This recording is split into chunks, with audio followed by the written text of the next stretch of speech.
Hi guys, क्या हाल चाल? बड़े एकदम। So I welcome to all of you in your crash course Sahara, जहां पर मैं देने आया हूं आपको एक छोटा सा सहारा आपके आने वाले बोर्ड एग्जाम 2023 में फिजिक्स की नया पार लगाने में। ठीक है, तो इस क्रैश कोर्स के माध्यम से अभी तक हम लोग 15 लेक्चर तक पहुंच चुके हैं। अगर आपने अभी तक बाकी सारा नहीं देखा है तो जाके देख लो, क्योंकि इस 15 लेक्चर अगर आपने देख लिया अच्छे से तो मतलब एग्जाम में अच्छे मार्क्स लाने का जो टेंशन है वो भूल जाओ। स्पेशली फिजिक्स का मैं बात कर रहा हूँ, बाकी सब तो मुझे नहीं पता, बट फिजिक्स का टेंशन यूँ दूर हो जाएगा अगर आपने ये 15 लेक्चर देख लिया। विश्वास नहीं हो रहा तो एक बार ट्राई करके देख लेना। ठीक है, मैंने सारा 5 मार्क्स का क्वेश्चन करा दिया है। उसके बाद ये ऑब्जेक्टिव का सीरीज मैंने 3-4 वीडियो चलेगा। पिछला मैंने इलेक्ट्रोस्टैटिक्स पे बनाया है और 14 नंबर लेक्चर है, जहाँ पे अगर आपने नहीं देखा तो जाओ वो देखो, फिर यहाँ आओ, क्योंकि ये देख लो ना, सारा ऑब्जेक्टिव हो जाएगा यार, विश्वास करो हो जाएगा इससे। ठीक है, तो आज हम लोग का ऑब्जेक्टिव सीरीज का ये पार्ट 2 है और ये 15 नंबर लेक्चर है। 14 नंबर लेक्चर में मैंने पार्ट 1 करा रखा है, जहाँ पे आज हम लोग क्या करने वाले हैं, जहाँ पे आज हम लोग ऑप्टिक्स का सारा का सारा ऑब्जेक्टिव करने वाले हैं। ऑप्टिक्स के सारा का सारा ऑब्जेक्टिव, ठीक है, मतलब जितना अभी तक पूछा गया क्वेश्चन है मैं सारा करा दूंगा। ठीक है, विद कॉन्सेप्चुअल एक्सप्लेनेशंस, कैसे होता है वो आंसर साथ में वो भी बताया जाएगा। ठीक है, तो रटने की तो कोई जरूरत इसमें है ही नहीं। फिजिक्स रटने का चीज कभी था ही नहीं, वो तो फिनोमिना होता है भाई। ठीक है, तो बिना टाइम वेस्ट किए शुरू करते हैं आज का हम लोग का ऑप्टिक्स का ऑब्जेक्टिव। एक चीज आप में से कुछ हो जिनका कमेंट अच्छा आता है, बहुत ज़्यादा का कमेंट बहुत अच्छा आता है, कुछ का कमेंट है जो ऐसा आता है जो मुझे थोड़ा सा हंसी, मतलब नहीं होता, थोड़ा सा हंसने पे मजबूर कर देता है, ऐसा कमेंट सब होता है। तो भाई जो मैं करना वो करने दो। अच्छा नहीं कह सकते तो भाई प्लीज़ खराब भी मत कहो यार, क्या दिक्कत है, मत देखना है। अगर आपको नहीं देखना है तो कोई दिक्कत नहीं है। किसी को आप अच्छा नहीं कह सकते तो आप किसी को खराब भी नहीं बोल सकते, बात हमेशा आप याद रखना। ठीक है, खैर जिसकी जैसी सोच। हम लोग तो अब पढ़ने आए हैं क्या, ऑप्टिक्स का सहारा का लेक्चर नंबर 15। आप लोगों ने बहुत अच्छा सपोर्ट दिया, स्पेशली पिछले वाले वीडियो में, थैंक यू फॉर दिस। चलो इसको मिटाते हैं, शुरू करते हैं।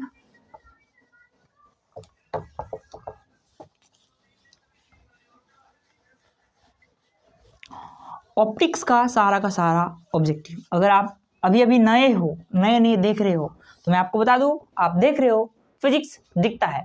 मैं हूं आपके साथ, आपका और आपका विशु भैया। ठीक है, चलिए स्टार्ट करते हैं। थोड़ा सा खुद का थोड़ा प्रमोशन जरूरी होता है।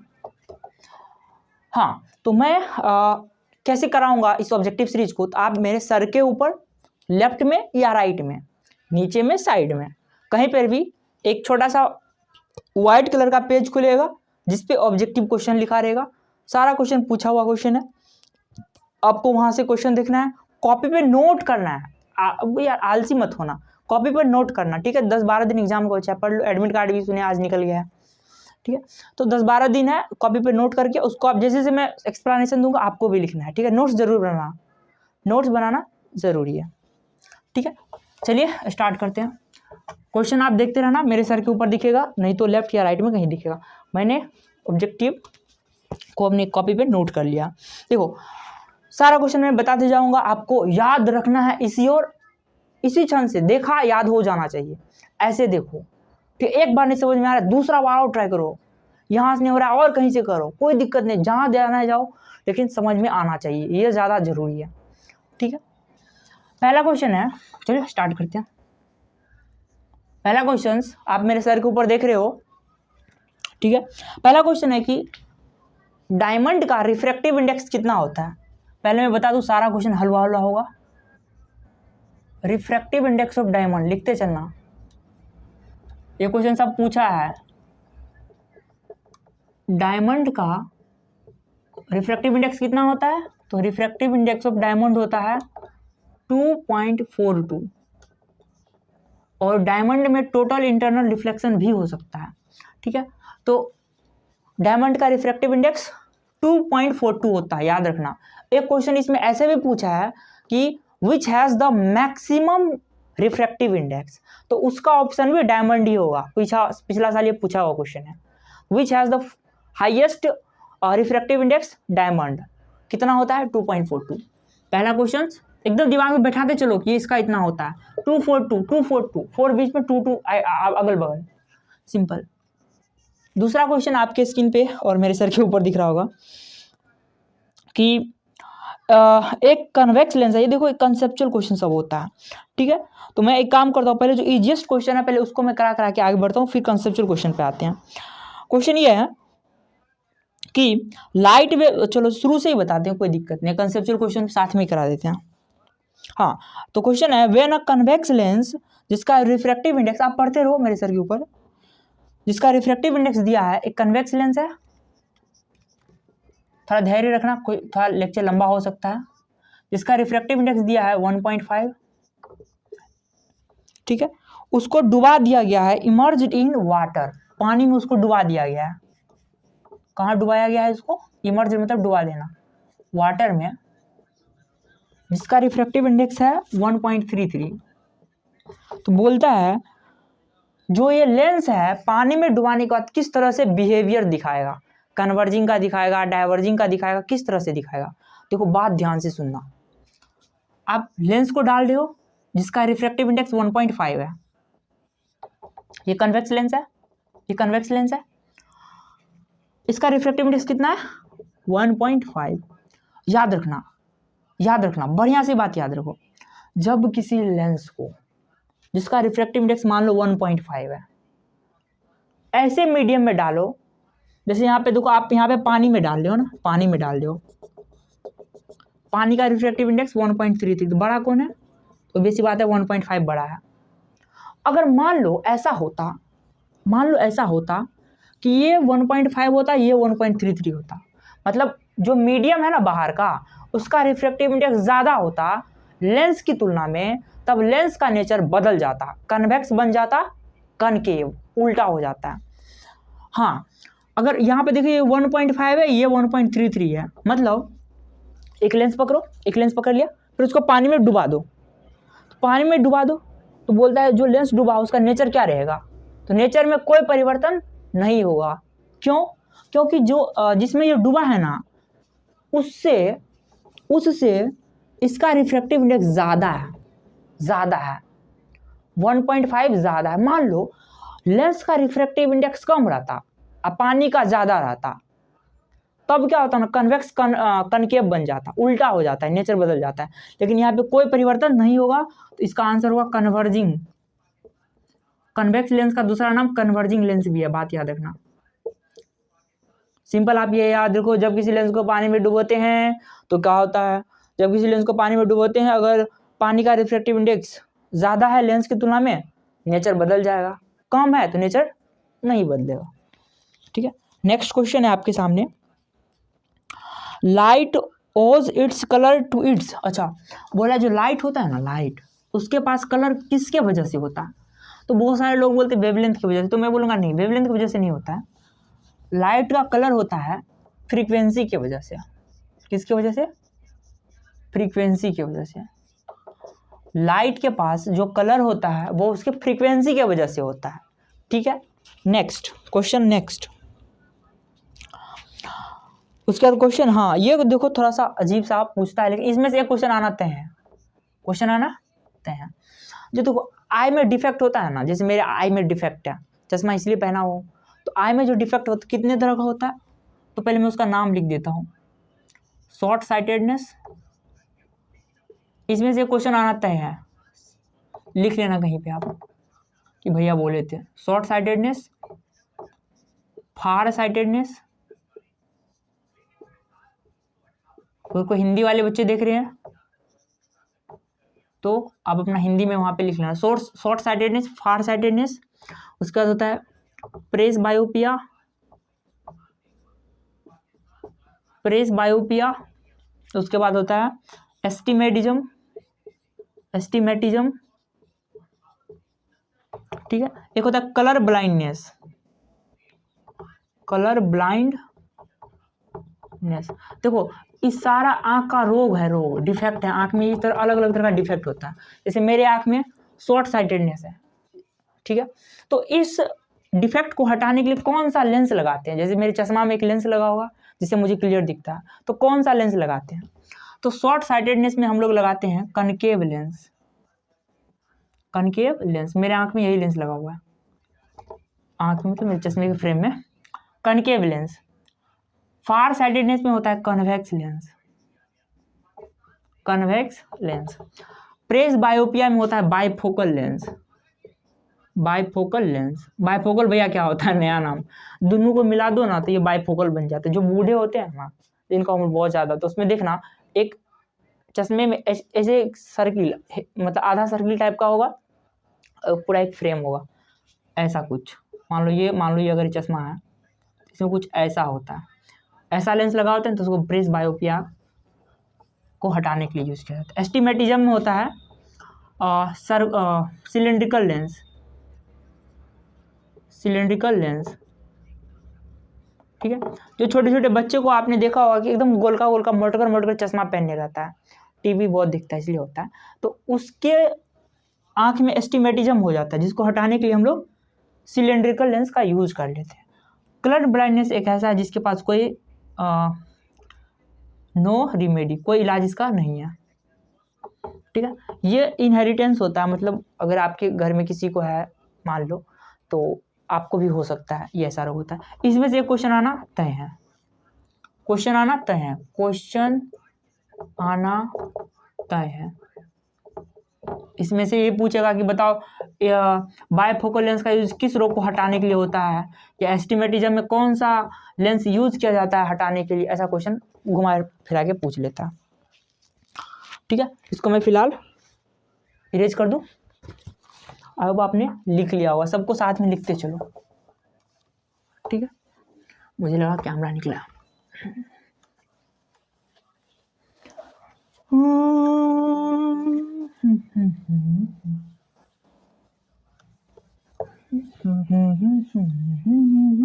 चलो ठीक है। सजन मेरा उस पार है। नेक्स्ट क्वेश्चन है, नेक्स्ट क्वेश्चन देखो, ठीक है। नेक्स्ट क्वेश्चन है कि जो सिंपल माइक्रोस्कोप होता है ना, सिंपल माइक्रोस्कोप जो होता है उसमें कैसा इमेज बनता है, किस तरह का इमेज बनता है। तो याद रखना, सिंपल माइक्रोस्कोप में ये बहुत स्पेशल केस होता है, इसमें बनता है वर्चुअल इमेज, एंड जब भी वर्चुअल होता है तो वो इमेज सीधा होता है, तो इरेक्ट, इरेक्ट मतलब होता है सीधा, ठीक है। उसके बाद नेक्स्ट क्वेश्चन है,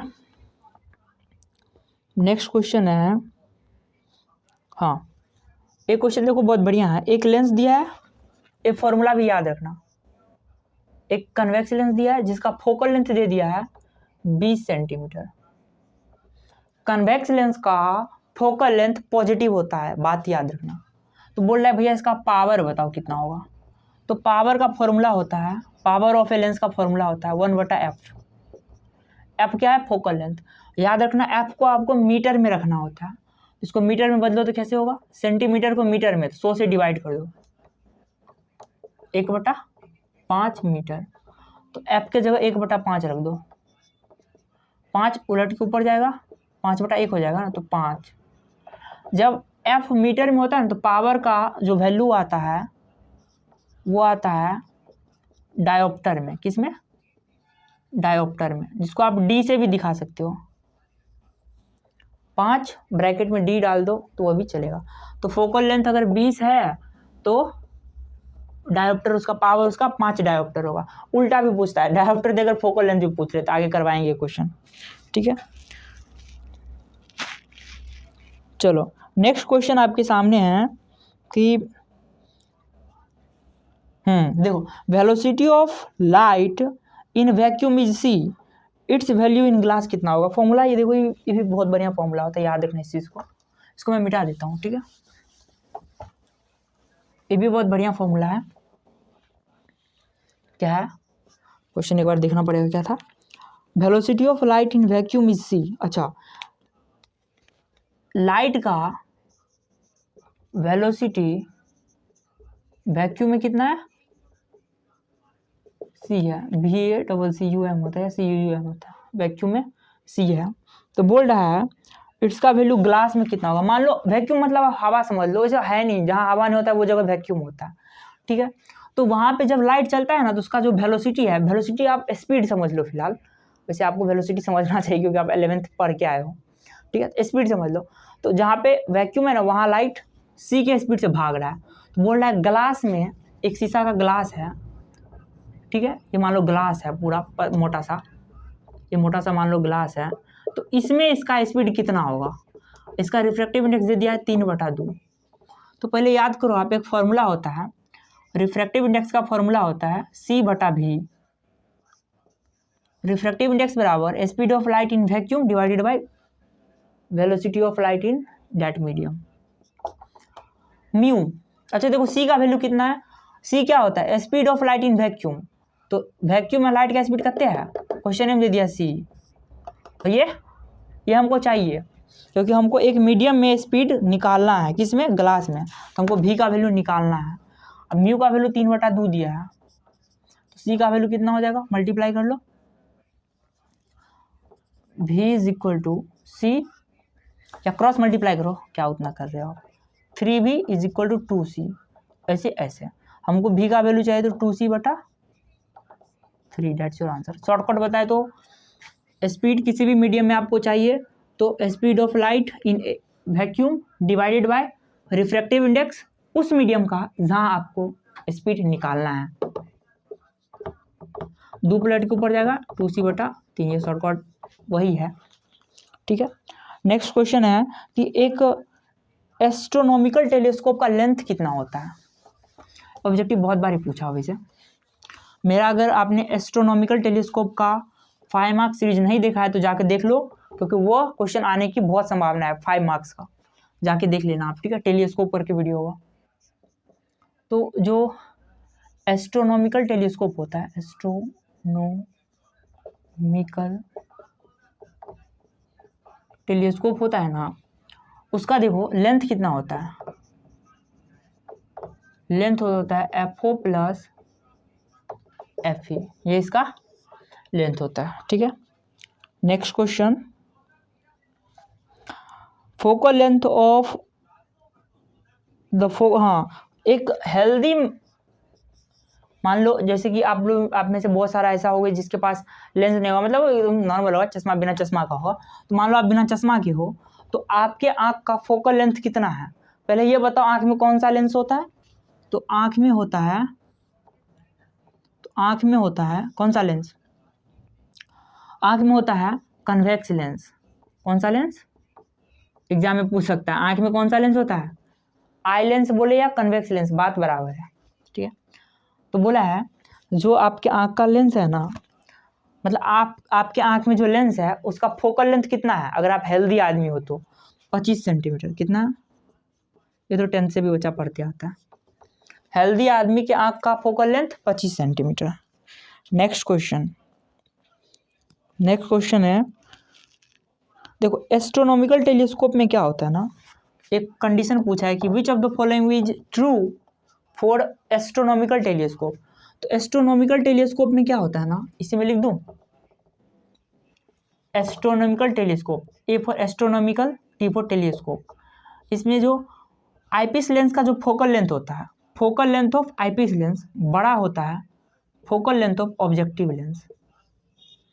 focal length of eyepiece lens ज़्यादा होता है focal length of objective lens. Compound microscope, CM, Chand मुंड नहीं है, ये कंपाउंड माइक्रोस्कोप है, ठीक है। इसमें उल्टा हो जाता है, जो आईपीस लेंस का जो फोकल लेंथ है वो छोटा हो जाता है ऑब्जेक्टिव लेंस के फोकल लेंस से।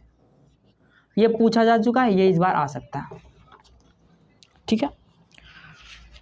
हाँ, नेक्स्ट क्वेश्चन देखो, बहुत बढ़िया एक पूछा है, बहुत हलवा सा। μ12 को आप कैसे लिख सकते हो, तो हमेशा याद रखना जो बाद में होता है वो ऊपर जाता है, जो बाद में होता है वो ऊपर जाता है, ठीक है। बाद में कौन है, 2 है, पहले 1 है बाद में 2 है, जो बाद में आया भाई ऊपर जाओ, नीचे जगह नहीं है, तो μ2 ऊपर चल जाएगा। अब पहले कौन है 1, तो म्यू के साथ 1 हो जाएगा, क्लियर है? एक बार और देखो, पहले म्यू बटा म्यू लिख लो, बाद में कौन आया है 2, तो उसको ऊपर भेज दो, बाद वाला ऊपर, जो पहले है उसको नीचे। इसको ऐसे लिखा जाता है, ठीक है? कितना कंफ्यूज होगा, 1/2 होगा या 2/1 होगा भाई। नेक्स्ट क्वेश्चन है, आपके आंख के रेटिना पर जो इमेज बनता है उसका नेचर क्या होता है? क्वेश्चन दिख रहा होगा शायद। देखो, रेटिना पर जो इमेज बनता है ना, जैसे हम लोग के आंख में एक रेटिना होता है, तो इस पर जो इमेज बनता है ना वो रियल इमेज होता है। ऐसा थोड़ी है आपको रियल नहीं दिखाई देता, आपको मतलब दिख गया वहाँ पे मान लो शेर आ रहा है तो आप नहीं, रियल नहीं है, वहाँ पे शेर नहीं होगा, हो सकता है डॉग होगा, बकरी उकरी आ रही होगी, ऐसा थोड़ी होता है। शेर मतलब से रियल होता है ना, तो रियल एंड इन्वर्टेड। अगर मान लो वर्चुअल बनता तो क्या हाल होता आदमी का, सर्वाइविंग मतलब मरने पे मजबूर हो जाता बंदा। नेक्स्ट क्वेश्चन है, आसमान में किन किन लोगों ने देखा है रेनबो बनते हुए?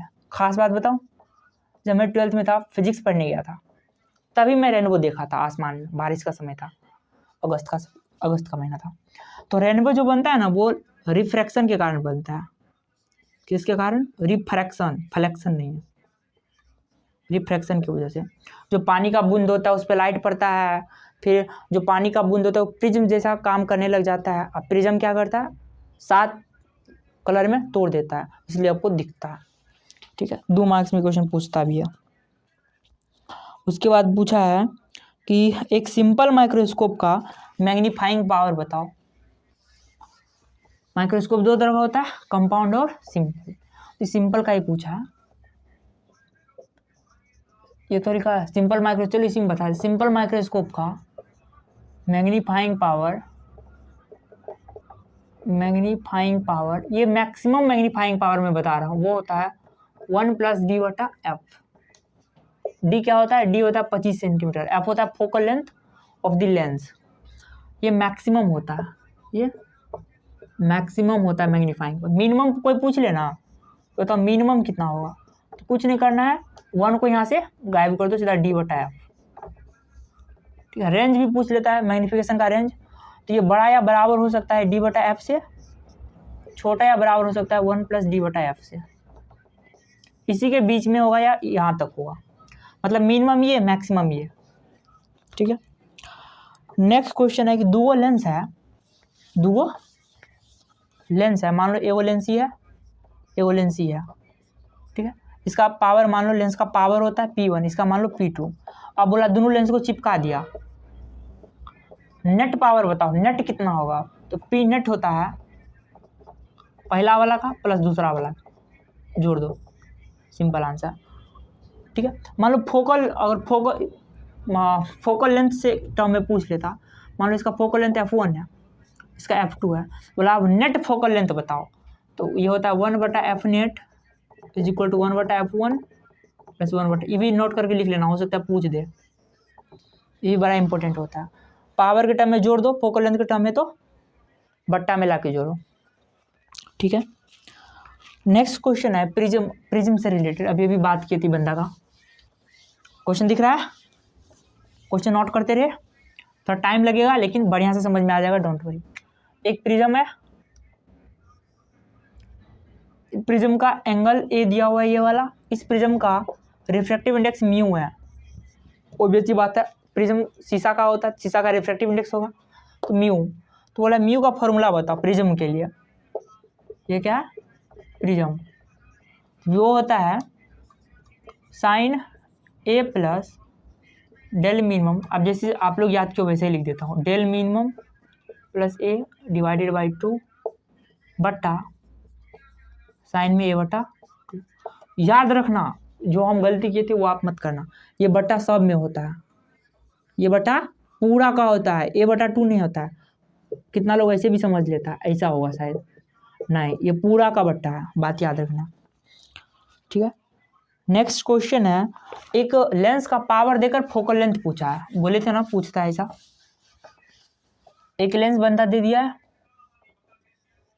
इसका पावर दे दिया है 4 डायोप्टर, बोला इसका फोकल लेंथ बताओ कितना होगा।